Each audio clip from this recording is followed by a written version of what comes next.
आज की कहानी उत्तर प्रदेश के उन्नाव जिले की है। उन्नाव जिले के एक छोटे से गांव में, जो थाना अजगैन के अंतर्गत आता है, 5 जून 2024 की सुबह एक दिल दहला देने वाली घटना घटी। गांव की महिलाएं हमेशा की तरह सुबह कुएं पर पानी भरने गई थीं। उनमें से एक महिला ने जब कुएं में झांक कर देखा तो डर के मारे उसकी जोर से चीख निकल गई। बाकी महिलाएं उसकी चीख सुनकर दौड़ पड़ीं और जब उन्होंने भी कुएं में झांका तो उनके होश उड़ गए। कुएं में पानी पर एक युवक की लाश तैर रही थी। महिलाएं घबराकर चीखती चिल्लाती वहां से भाग निकली। उनकी चीख पुकार सुनकर गांव के अन्य लोग भी वहां इकट्ठा हो गए। जल्दी ही यह खबर पूरे गांव में फैल गई और लोग मंदिर के पास स्थित उस कुएं की ओर दौड़ने लगे। कुछ ही समय में घटनास्थल पर सैकड़ों लोगों की भीड़ जमा हो गई। इस बीच किसी ने पुलिस को सूचना दी कि कुएं में एक लाश तैर रही है। सूचना मिलते ही अजगैन थाने के एसएचओ अवनीश कुमार सिंह पुलिस बल के साथ घटनास्थल के लिए रवाना हो गए। रवाना होने से पहले उन्होंने इस घटना की जानकारी अपने वरिष्ठ अधिकारियों को भी दे दी। जब एसएचओ अवनीश कुमार सिंह घटनास्थल पर पहुंचे तो उन्होंने भीड़ को हटाकर खुद कुएं में झांक कर देखा।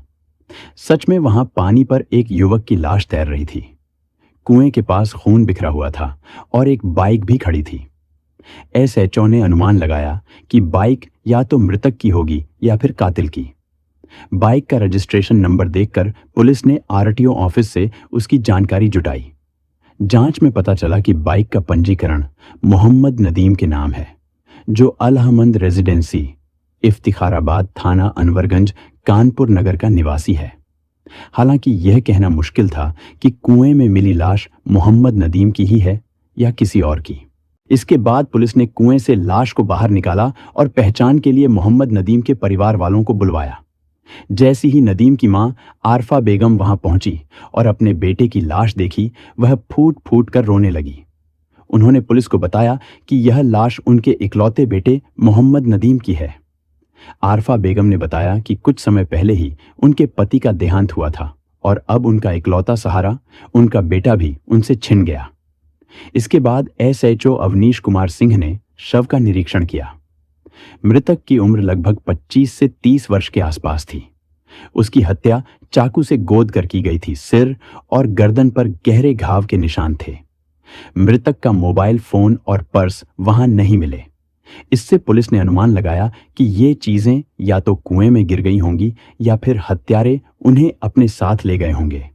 उसके बाद थोड़ी ही देर में एडिशनल एसपी प्रेमचंद्र और सीओ संतोष कुमार सिंह भी मौके पर पहुंचे। उन्होंने घटनास्थल की जांच के लिए फॉरेंसिक टीम को बुलवाया। फॉरेंसिक टीम ने वहां से जरूरी सबूत एकत्र किए, जबकि पुलिस अधिकारियों ने घटनास्थल का बारीकी से निरीक्षण किया।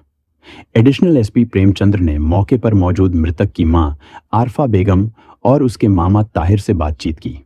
आरफा बेगम ने बताया कि उनका बेटा मोहम्मद नदीम घर से दुकान जाने के लिए अपनी बाइक पर दोपहर 2 बजे निकला था। जब वह रात 10 बजे तक घर नहीं लौटा तो उन्होंने उसके मोबाइल पर कॉल किया, लेकिन फोन बंद आ रहा था। अगले दिन उसकी लाश मिलने की सूचना मिली। जांच के दौरान पता चला कि नदीम रेडीमेड कपड़ों का कारोबार करता था और अनवरगंज में उसकी खुद की दुकान थी।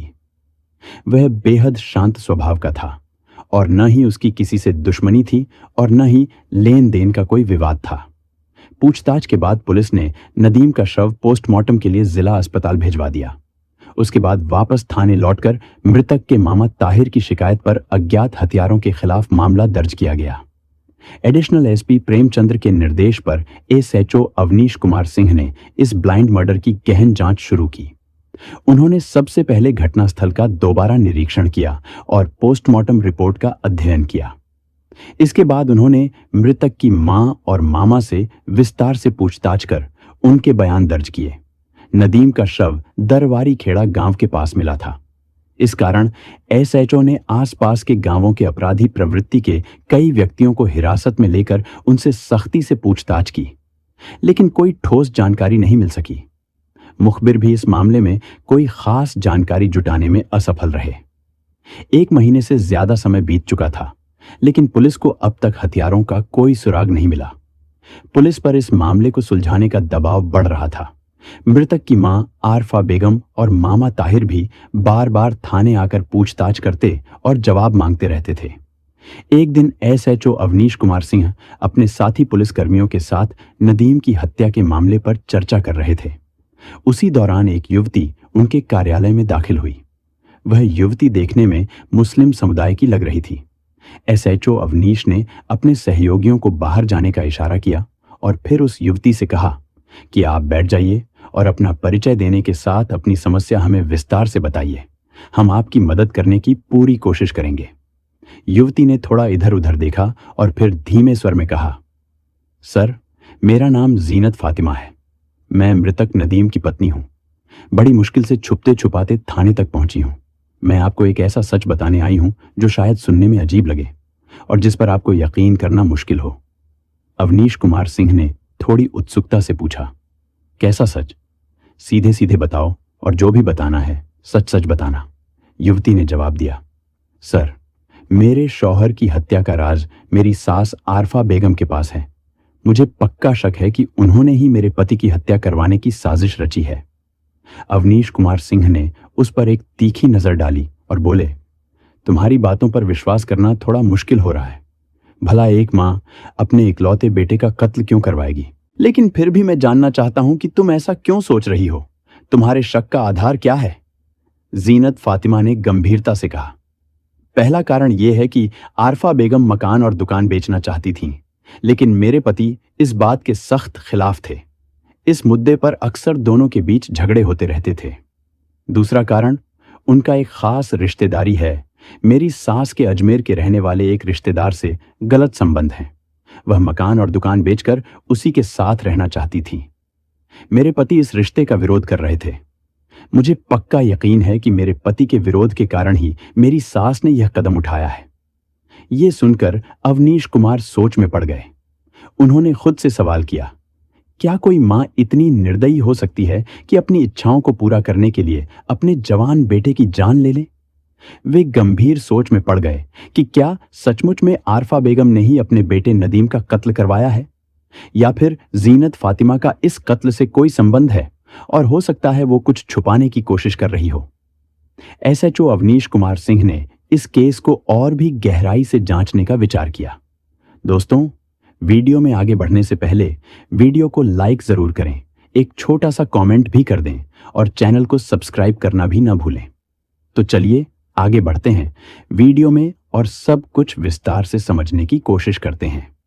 उसके बाद अवनीश कुमार ने एडिशनल एसपी प्रेमचंद्र से मुलाकात की और उन्हें पूरी घटना से अवगत कराया। उन्होंने इस रहस्यमयी हत्या की जांच के आदेश दिए। उन्होंने इस केस के लिए एक विशेष जांच टीम बनाई। टीम की अगुवाई सीओ संतोष कुमार सिंह को सौंपी गई। टीम ने सबसे पहले मृतक नदीम की मां मोहम्मद आरफा बेगम पर निगरानी शुरू की। साथ ही उन्होंने मृतक और उसकी मां के मोबाइल फोन की कॉल डिटेल्स भी जांची ताकि सच्चाई का पता लगाया जा सके। लेकिन आरफा बेगम की कॉल डिटेल्स में कोई भी संदिग्ध नंबर नहीं मिला, जिससे यह साफ हुआ कि वह किसी बाहरी व्यक्ति से बातचीत नहीं करती थी। घटना वाले दिन भी उन्होंने किसी से बात नहीं की थी। हालांकि रात 10 बजे उन्होंने नदीम को फोन किया था। इसके अलावा पुलिस ने नदीम की पत्नी जीनत फातिमा की भी कॉल डिटेल्स निकाली, लेकिन उससे भी कोई खास जानकारी नहीं मिली। लेकिन जब पुलिस टीम ने नदीम के मोबाइल नंबर की कॉल डिटेल्स खंगाली तो उन्हें एक संदिग्ध नंबर मिला। इस नंबर पर नदीम ने 4 जून 2024 को बातचीत की थी। पुलिस ने जब इस संदिग्ध नंबर की छानबीन की तो पता चला कि यह नंबर सलीम नाम के व्यक्ति के नाम पर रजिस्टर है। जांच में पता चला कि सलीम सिद्दीकी अजमेर के लौंगिया मोहल्ले की गली नंबर 15 में रहता है। पुलिस टीम सलीम की तलाश में अजमेर पहुंची और उसके घर दबिश दी, लेकिन वह वहां नहीं मिला। आसपास के लोगों से पूछताछ करने पर पता चला कि वह किसी काम से उत्तर प्रदेश गया है। सलीम के फरार होने पर भी पुलिस ने हार नहीं मानी और खबरियों का जाल बिछा दिया। साथ ही उसाव के बस अड्डे और रेलवे स्टेशन पर निगरानी तेज कर दी। आखिरकार 19 जुलाई 2024 को एसएचओ अवनीश कुमार सिंह को एक मुखबिर ने सूचना दी कि सलीम उन्नाव रेलवे स्टेशन पर मौजूद है। सूचना मिलने के तुरंत बाद पुलिस टीम ने स्टेशन पर पहुंचकर मुखबिर की निशानदेही पर सलीम को पकड़ लिया। सलीम उस वक्त स्टेशन के बाहर किसी का इंतजार कर रहा था। सलीम को हिरासत में लेकर थाना अजगैन लाया गया और पूछताछ शुरू हुई। शुरुआती पूछताछ में सलीम ने नदीम की हत्या से साफ इनकार कर दिया, लेकिन जब पुलिस ने उससे सख्ती से पूछताछ की तो उसने अपना जुर्म कबूल कर लिया। सलीम ने बताया कि उसने मोहम्मद नदीम, जो कानपुर में कपड़े का कारोबारी था, की हत्या पैसे के लालच में की थी। उसने नदीम को चाकू से मारकर उसका शव कुएं में फेंक दिया था। सलीम ने यह भी खुलासा किया कि यह हत्या आरफा बेगम और उनके प्रेमी हासम अली ने करवाने की साजिश रची थी। आरफा और हासम ने नदीम की हत्या के लिए सलीम को 2.5 लाख रुपए की सुपारी दी थी। 75,000 रुपये सलीम को पहले ही नकद मिल चुके थे और बाकी के पैसे हत्या के बाद देने का वादा किया गया था। सलीम अजमेर से बाकी पैसों के लिए उन्नाव आया था, लेकिन पकड़ा गया। सलीम ने पुलिस को वह चाकू भी बरामद करवाया जिससे उसने नदीम की हत्या की थी। उसने चाकू को मांस तिराहे के पास एक पन्नी में लपेटकर छिपा दिया था। सलीम की गिरफ्तारी के बाद पुलिस ने नाटकीय ढंग से आरफा बेगम और उसके प्रेमी हासम अली को भी हिरासत में ले लिया। जब इन दोनों ने सलीम को हवालात में देखा तो उन्हें समझ में आ गया कि अब झूठ बोलने से कोई लाभ नहीं होगा। आखिरकार उन्होंने भी सहजता से नदीम की हत्या की सच्चाई स्वीकार कर ली। इंस्पेक्टर अवनीश कुमार सिंह ने इस हत्या का पर्दाफाश करने और अपराधियों को पकड़ने की जानकारी अपने वरिष्ठ अधिकारियों को दी। इसके बाद एडिशनल एसपी प्रेमचंद्र ने पुलिस सभागार में एक प्रेस वार्ता आयोजित कर नदीम की हत्या के मामले का खुलासा किया। पुलिस ने भारतीय दंड संहिता की धारा 302 हत्या, 201 सबूत मिटाना और 120 आपराधिक साजिश के तहत सलीम, हासम अली और आरफा बेगम को कानूनी प्रक्रिया के तहत गिरफ्तार कर लिया। उसके बाद उन लोगों ने जो इस कहानी की सच्चाई बताई वो बेहद ही खतरनाक और रोंगटे खड़े कर देने वाली थी, जिसे सुनकर आप भी चौंक जाएंगे। तो चलिए आगे बढ़ते हैं वीडियो में और विस्तार से जानते हैं कि आखिर ऐसी कौन सी वजह थी जिससे एक बेरहम मां ने अपने इकलौते बेटे को मरवा दिया। यह घटना कानपुर के अनवरगंज थाना क्षेत्र के इफ्तिखाराबाद मोहल्ले की है। यह मुसलमानों की बहुलता वाला इलाका है जहां के अधिकतर लोग व्यापार करते हैं। किसी का कपड़े का काम है तो कोई लकड़ी, चमड़े या मांस मछली के व्यापार में लगा हुआ है। इसी घनी आबादी वाले इलाके में मोहम्मद नईम अपने परिवार के साथ रहते थे। नईम के परिवार में पत्नी आरफा बेगम, बेटी आलिया और बेटा मोहम्मद नदीम शामिल थे। उनका खुद का घर अलहमंद रेजिडेंसी नाम की एक बिल्डिंग में था। मोहम्मद नईम रेडीमेड कपड़ों का कारोबार करते थे और उनकी दुकान अनवरगंज में स्थित थी। बड़ी बेटी आलिया का निकाह वह पहले ही कर चुके थे। उनका इकलौता बेटा मोहम्मद नदीम घर का दुलारा था। नदीम बचपन से ही तेज दिमाग का था, लेकिन उसका स्वभाव जिद्दी और हठी भी था, जो उसकी मां आरफा बेगम को परेशान करता था। वह अक्सर अपने पति को ताना देती थी कि उन्होंने बेटे को बिगाड़ दिया है। पढ़ाई में उसकी रुचि कम थी, जबकि गिल्ली डंडा जैसे खेलों में अधिक थी। इस वजह से नईम चिंतित रहते थे।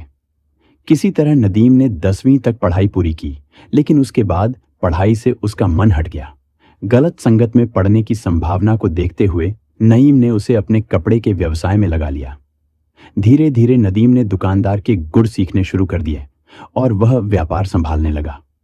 नदीम के जवान हो जाने पर जुलाई 2020 में नईम ने उसका विवाह जीनत फातिमा नाम की एक लड़की से करवा दिया।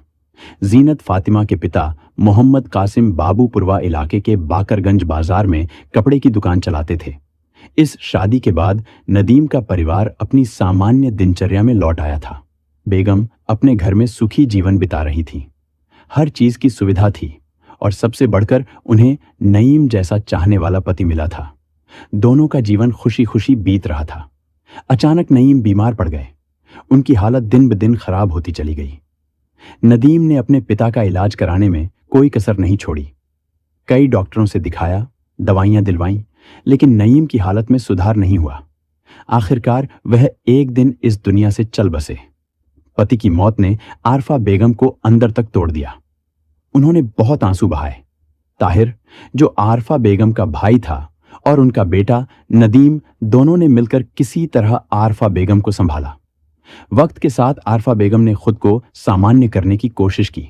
दूसरी ओर अपने पिता के जाने का गम नदीम के लिए भी कम नहीं था। उन्होंने परिवार और दुकान की पूरी जिम्मेदारी अपने कंधों पर ले ली। उनकी पत्नी जीनत फातिमा ने भी हर कदम पर उनका साथ दिया। कहते हैं कि वक्त हर गम को हल्का कर देता है। आरफा बेगम ने भी अपने पति की यादों को पीछे छोड़ने की कोशिश की, लेकिन तन्हाई उनके जीवन में जगह बना चुकी थी। इसी दौरान एक दिन हासम अली उनके घर आया। हासम अली उनके पति के पुराने दोस्त और रिश्तेदार थे। वह पहले भी घर आते रहते थे, इसीलिए आरफा बेगम ने उनका खूब स्वागत किया। हासम ने नईम के गुजरने का दुख जताया और आरफा बेगम को दिलासा दिया। हासम अली का उनके घर आना जाना बढ़ गया। उनकी और आरफा बेगम की बातचीत भी पहले से ज्यादा होने लगी। धीरे धीरे उनकी नजदीकियां बढ़ गईं। हासम अली की पत्नी भी पहले ही मर चुकी थी। ऐसे में दोनों अकेले थे और एक साथी की तलाश में थे। एक रात जब बेटा और बहू सो रहे थे, उस समय हासम अली आरफा बेगम के कमरे में आए। दोनों अपनी भावनाओं पर काबू नहीं रख सके। दोनों ने अपनी तन्हाई का सहारा एक दूसरे में तलाश लिया। इसके बाद उनके बीच यह रिश्ता और गहराता गया।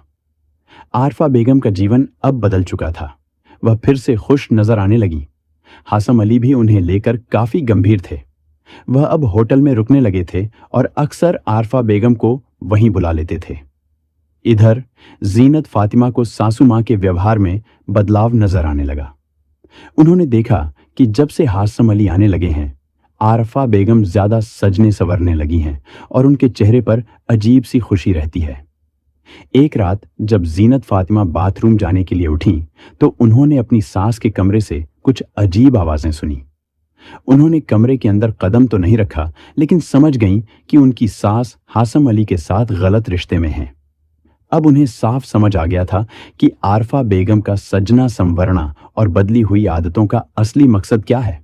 सुबह नाश्ते के दौरान जीनत ने इस बारे में अपने पति नदीम को बताया।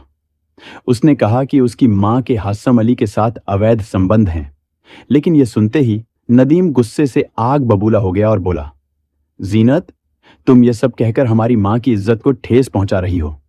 उनकी उम्र का लिहाज करो। मैं अपनी मां के बारे में ऐसी बातें बिल्कुल बर्दाश्त नहीं करूंगा। बेहतर है कि तुम अपनी गलती मान लो और दोबारा इस तरह की बातें बिल्कुल मत करना। नदीम ने अपनी पत्नी की बातों पर विश्वास करने के बजाय उसे डांट दिया। जीनत यह अपमान सहन नहीं कर पाई और नाराज होकर अपने मायके चली गई। कुछ दिन बाद नदीम ने उसे मनाया और घर वापस ले आया। उसके बाद जीनत ने इस मुद्दे पर चुप्पी साध ली। इधर आरफा बेगम हासम अली के प्यार में इस कदर अंधी हो चुकी थी कि उसने अपनी संपत्ति बेचकर हमेशा के लिए हासम अली के साथ रहने का फैसला कर लिया। उसने इस बारे में हासम अली से बात की तो वह तुरंत तैयार हो गया। उसने आरफा को अपने साथ अजमेर ले जाने का वादा किया। वह तो चाहता ही था कि आरफा हमेशा उसके साथ रहे। जब आरफा बेगम ने अपनी संपत्ति बेचने के बाद बेटे नदीम से की तो वह भड़क उठा।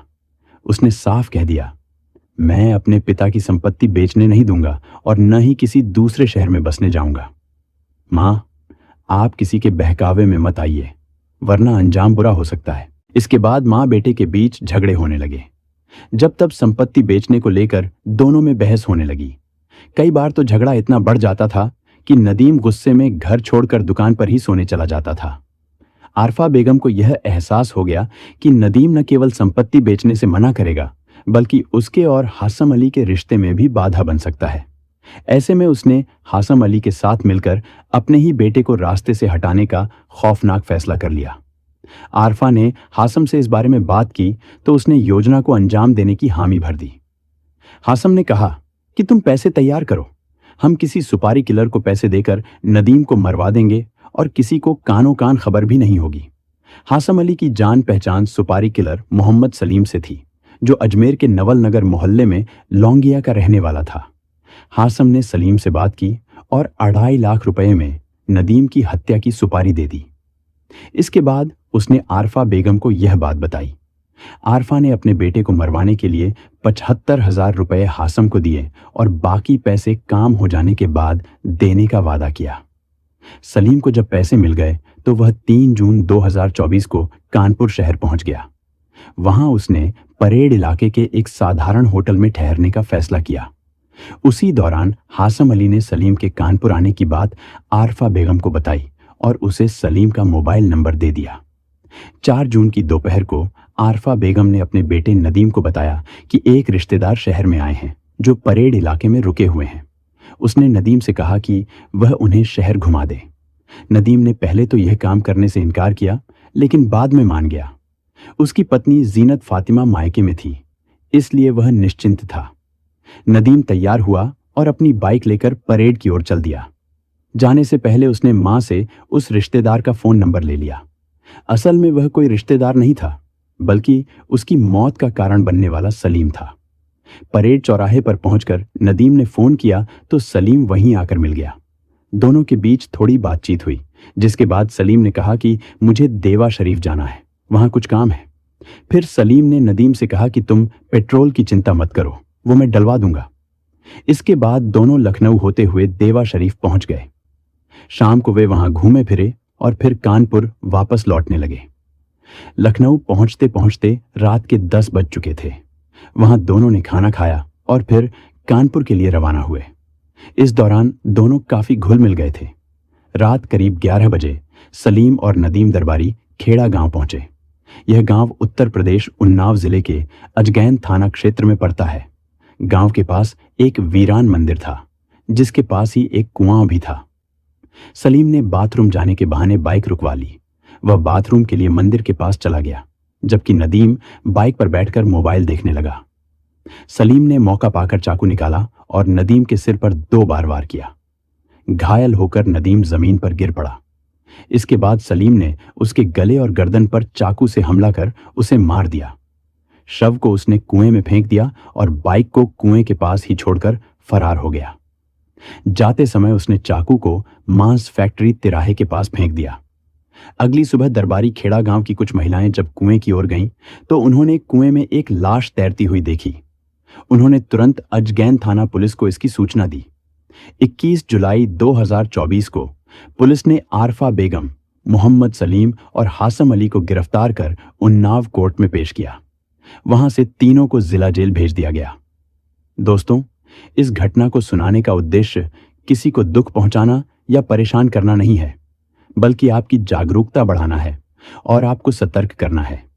इस पूरी घटना के बारे में आपके क्या विचार हैं? कृपया कमेंट में जरूर बताएं। और आप इस वीडियो को किस शहर से देख रहे हैं? कृपया उस शहर का नाम भी लिखें। अगर आपको हमारी मेहनत पसंद आई हो तो वीडियो को लाइक करते हुए शेयर करें, और अगर आपने अब तक चैनल को सब्सक्राइब नहीं किया है तो कृपया चैनल को सब्सक्राइब अवश्य कर लें। धन्यवाद।